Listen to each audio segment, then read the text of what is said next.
Mga master, okay lang bang? Huwag niyong skip ang mga ads sa aking mga video kung okay lang mga master. Salamat sa solid na suporta po. Yon, what's up mga masters? Nandito na naman tayo sa panibagong araw, panibagong kabanata na naman ang pagsasama-samahan natin ngayon guys.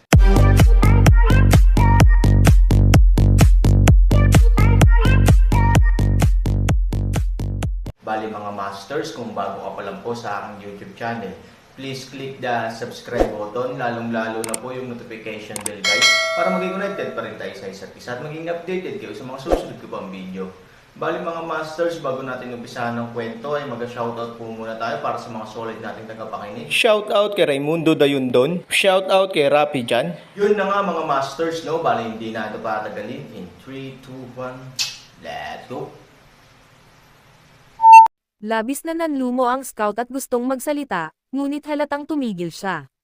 Sinabi na ng pinuno ng sarili niyang alyansa, at talagang ayaw na niyang magsalita pa. Sa wakas, tumanggo siya at umatras. Sa sandaling umalis ang especially iya, bahagyang iminulat ni Han Sanchen ang kanyang mga mata. Siyempre, naiintindihan niya ang kasabikan ng especially iya, ngunit sa katunayan, hindi siya maaaring mabalisa dahil dito. Sa kaso ng isang emergency, ikaw ay mouseketo ng hindi maayos, mawawala ang iyong pakiramdam ng pagiging angkop, at wala kang ideya. Sa katunayan, kikilos ang kalaban ngayong gabi. Inasahan na ito ni Han Sanchen. Hindi bababasa, nakipag-usap si Han Sanchen sa 4 na subordinate kahapon. Si Huang Xia ay gamulong, ginagamit ito upang makipagtulungan sa gabi, at nagmamarcha ng hindi nakikita, upang hindi malaman ng mga tao kung saan nagtitipon ang iyong mga tao. Mingyu, pwedeng maglaro. Gayunpaman, mayroon kang hagdan, at ako Han Sanchen ay mayroon ding magandang plano. Masayang ngumiti si Han Sanchen. Halatang handa na siya. Dahan-daang bumangon, lumakad si Han Sanchen sa mesa at marahang sinulyapan ang sand table na ginawa niya na dapat mahulog sa lungsod. Siyempre, wala siyang magagawa sa mga oras na ito. Sa katunayan, dumaan na siya ng hindi bababa sa daan-daang mga ehersisyo sa maghapon. Ang sitwasyon sa larangan ng digmaan ay maaaring magbago anumang oras. Siyempre, hindi inaasahan ni Han Sanchen kung anong uri ng pagsusuri sa sitwasyon ang may dudulot sa kanya ng sand table deduction. Sinusubukan lang niyang dahan-daang subukan ang iba't ibang mga resulta na dala ng iba't ibang mga emerhensya sa proseso ng pagbabawas hanggat maaari. Sa ganitong paraan, ang pagmaster at pag-alam sa mga posibleng variable hanggat maaari ay makapagbibigay ng kinakailangang akumulasyon ng karanasan para sa tunay na laban. Ang kalupaan sa Hilaga ay ang pinakapatag. Sa ilang lawak, ito ay hindi gaanong angkop para sa pagkubkob, dahil ang lupain ay masyadong patag, ngunit madaling salakayin ng mga tagapagtanggol. Ngunit ang patag na lupain ay mayroon ding mga pakinabang ng patag na lupain. Una, ang mga tropa ay maaaring ganap na ma-deploy. Pangalawa, walang bigla ang pag-atake ng mga kalaban na sundalo sa likuran nila na maaaring magtago. Hulaan mo, kung si Mingyu o si Peigo, hanggat hindi ka tanga, ang pag-atake sa lungsod sa Hilaga ang iyong pinakamahusay na pagpipilian. Pagkatapos nito, ipinasok ni Han Sanchen ang maliit na bandila sa dingding sa hilaga ng sand table. Dapat nasa labas ng lungsod. Sa gumugulong na dilaw na buhangin, maraming tropa ang nagtitipon sa hilaga. Tama ang hula ni Han Sanchen. Ang isang malaking bilang ng ministry ng Mingyu ay nagtipon dito at nagsimulang maghanda para sa pagkubkob. Handa na ba ang silangan at kanluran? Tanong ni Mingyu. Nagmamadaling tumanggo ang nasasakupan, gaya ng utos mo, hindi na mabilang na dummies ang inayos ng maaga. Hintayin mo na lang ang order mo, at ang silangan at kanluran ay hihipan ng tambol at trumpeta sa isang iglap. Ngumiti si Zuyan Shua at tumango, napakaganda ng galaw na ito. Sa dilaw na buhangin at sa gabi, nakasuot tayo ng mga dummies. Tiyak na iisipin ni Han Sanchen na maglulunsad tayo ng pangkalahatang pag-atake mula sa dalawang panig na ito. At saka, kahit hindi siya lokohin ay marami rin ang dumi sa timog natin, at hindi tulad ng silangan at kanluran, walang galaw doon, maloloko rin siya sa kanyang katalinuhan at tumutok sa timog. Sa oras na iyon, itinaas namin ang aming mga tropa upang salakayin ang lungsod mula sa North City, at siya ay dapat na magulo at hindi matatag. Si Zuyan Shua ay halatang lubos na masaya, at siya ay lubos na nasisiyahan sa planong ito. Si Han Sanchen ay palaging gustong maglaro ng ganitong uri ng mapanlinlang na panlilinlang. Sa pagkakataong ito, sinamantala nila ang pagkakataong bumalik sa kabilang direksyon. Ano ang maaaring maging mas mahusay kaysa dito? Sa simula, sa kabundukan, niloloko kami ng lalaking ito ng mga dummies, pero talagang hindi inaasahan na lolokohin din namin siya ng mga dummies. Ano ang tawag dito? This is never tired of deception. Ngumiti din ng ilang executive at sinabi, ang pagiging maparaan pa rin ni Patriarch Pay na gumawa ng ganoong paraan, lahat ng uri ng virtual at tunay na pag-atake sa mga pader sa paligid niya, kapag siya ay pumili ng mali, pagkatapos ay naghihintay para sa kanya ay mapapahamak. Oo. Kahit lucky guess, ang dami natin. Dead chess talaga ang laro niya. Isang grupo ng mga tao ang tuwang-tuwa, ngunit maya-maya, may kakaibang tunog sa di kalayuan. Isang grupo ng mga tao ang napatingin dito, at hindi nila maiwasang matigilan at mapatulala. Storytelling channel sa YouTube. Haha, haha, haha. Bagaman hindi ito matalim, ito ay napakakapal, at ito ay partikular na kapansin-pansin sa sandaling ito ng gabi. Gayunpaman, ang mas nakakatakot sa nangyari ay ang realidad na nakita nila. Iyon ang tunog ng gate ng lungsod na dahan-daang bumubukas sa hilaga ng lungsod. Anong ibig mong sabihin? Bakit biglang bumukas ang North Gate sa kabilang bahagi ng lungsod? Oo, dito tayo magtipon. Hindi nila dapat alam. Ano ang ibig sabihin ng pagbukas ng pinto? Nahanap mo na ba kami? Di ba napaka-divine niya? Shit, alam din nila na sisalaki tayo. Alam nilang hindi tayo ang kalaban, kaya plano nilang tumakas sa North Gate. Hay nako, kung oo, nagkataon lang talaga, di ba?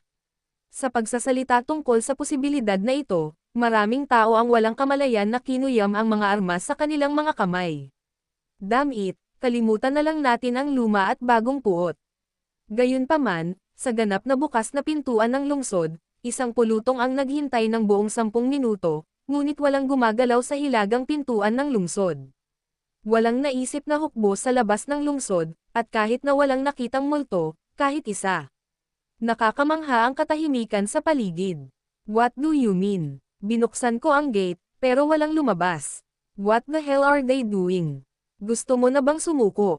Pero kahit gusto mong sumuko, at least you have to wave a white flag or send someone out to meet you. Pinagtitinginan ako ng grupo ng mga tao. I look at you, puno ng pagdududa. Hindi talaga nila maintindihan kung anong kanta iyon. Napakunot ng noo si Mingyu, at halatang nagkamali sandali. Patriarch Pei, ikaw ay may karanasan. Ano sa palagay mo ito? Tanong ni Mingyu. Ang pinuno ng angkan ng Pei ay hindi rin kumalas sa kanyang mga kilay at umiling, hindi ko ito maintindihan ng ilang sandali. Mukhang sumuko o sadyang pinamunuan tayo at pinasuko. Agad na tumayo si Ye Shijun, kung hindi, kukuha ako kaagad ng ilang piling tao, at papatayin ang general para malaman ang kanyang katotohanan. Gusto lang magsalita ni Mingyu, ngunit sa oras na ito, bigla siyang nagbigay ng agarang ulat. Pagsilip, 3 subordinate ang sumugod. Nakita ko na ang Dragon Elder. Ayaw nang manghula pa ni Mingyu. Pagdating ng 3 subordinate ng sabay, dapat may importante. Diretsyong sabi niya, magsalita ka dali kung meron ka. Panahon na para mahulog sa lungsod. Ang tarangkahan ng silangang lungsod ay bukas na bukas, ngunit ang kaaway ay hindi lumalabas ng lungsod o nagbabantay sa tarangkahan. Ang silangang hukbo ay gustong tanungin ang Dragon Elder kung ano ang susunod na gagawin. Ganon din si Ziman. Magsumbong sa Dragon Elder, Nan. Ang sitwasyon ng Southgate ay pareho sa sinabi nila. Pagkababa ng boses ng 3, natulala ang isang grupo ng mga executive, parang mga manok na kahoy. Ibig sabihin, sa sandaling ito, ang mga pintuan sa lahat ng panig ay bukas na bukas. Talagang nag-alinlangan si Zhu Yanshua kung mali ang narinig ng kanyang mga tainga. Dahil ito ay tunog masyadong mapangahas, masyadong katawa-tawa. Pabayaan kung normal man o hindi ang tagapangasiwa ng lungsod, siya ay isang tao, at hinding-hindi niya bubuksan ang sarili niyang tarangkahan ng lungsod kapag kinubkob ng hukbo ang lungsod. Hindi ba ito isang tipikal na sarili na itinutulak ang sarili sa hukay ng apoy? Anong klaseng panlilinlang itong anak ng isang asong ito, Han Sanchen?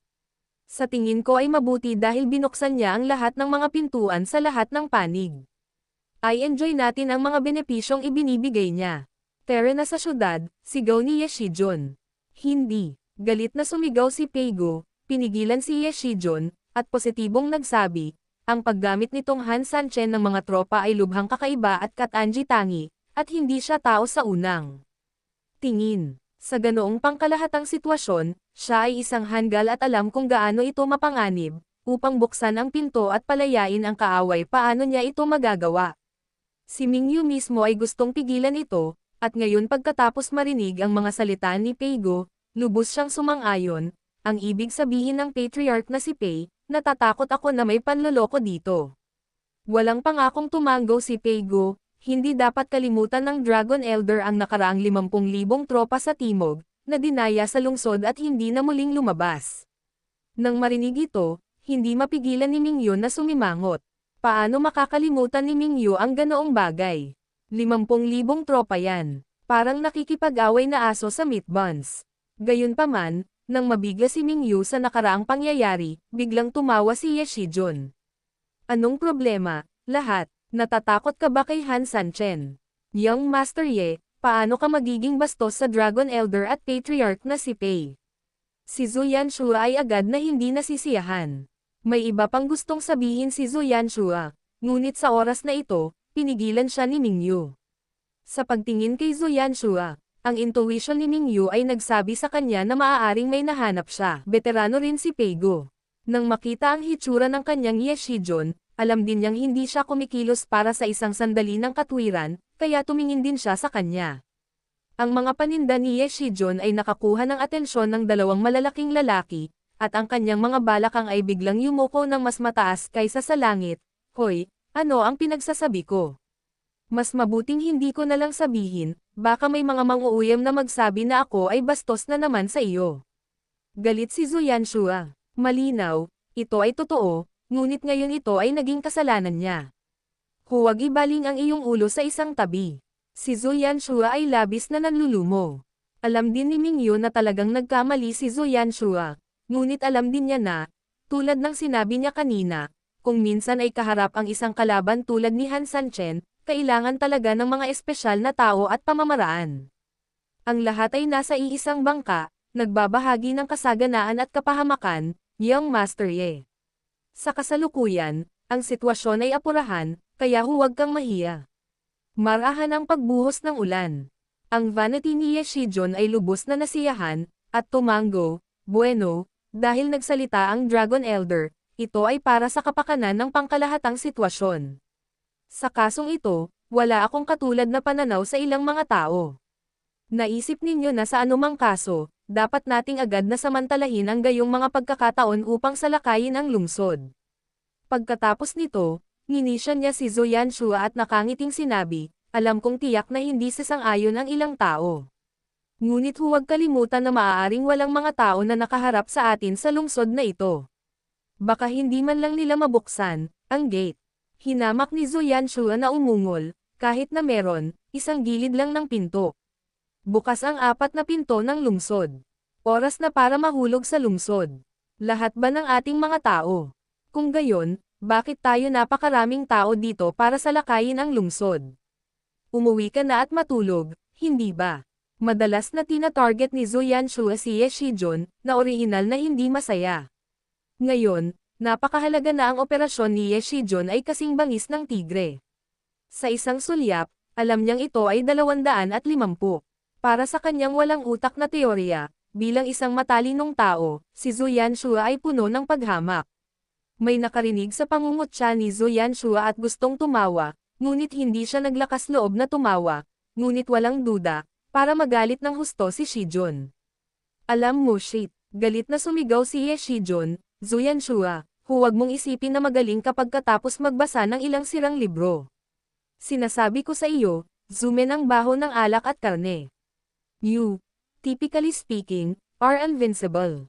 Kapag nag-away kayo, you have no bottom in your heart.